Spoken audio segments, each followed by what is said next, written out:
Not even in city limits of the small town nearby, Horton in Britain couldn't promise big city perks when recruiting engineer Randy Archer. I thought that I knew what it was all about.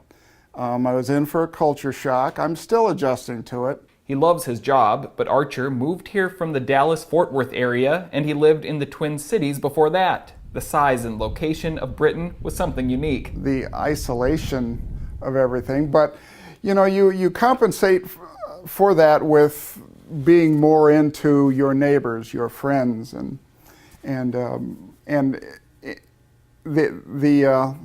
result has been our social life is much richer here than it ever has been before. Archer is just one person drawn to rural South Dakota in recent years for work.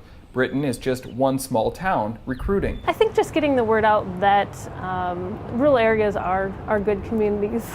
Some people assume that a bigger city will offer more, but I think they offer different things. Melissa Foss is executive director of Webster Area Development Corporation. She says the group's #1 goal is helping create more jobs in Day County through new or expanding businesses.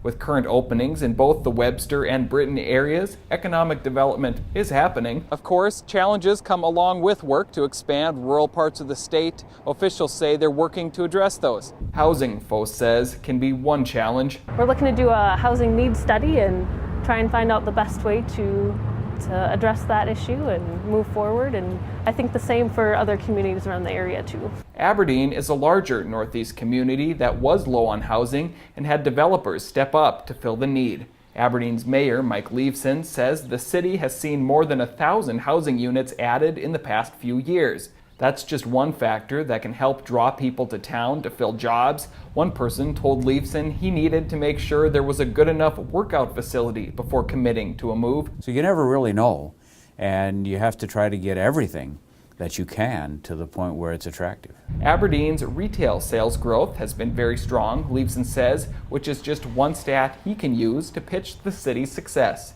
But he'll also admit some people will turn down jobs in the area because there isn't as large a spectrum of careers, so a spouse with a specific career might not find desired employment.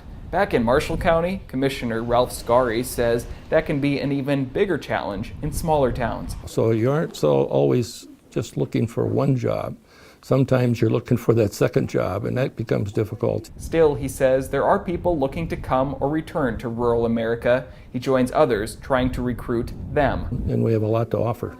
Young couples, middle-aged, retirees. Archer can tell you firsthand about some of those small-town challenges. Still, nearly 8 months into his Britain life, he's buying a house rather than planning a move. My wife and I are definitely happy to be here, and especially with the friends that we've made. Adding 2 to the growth count in rural South Dakota.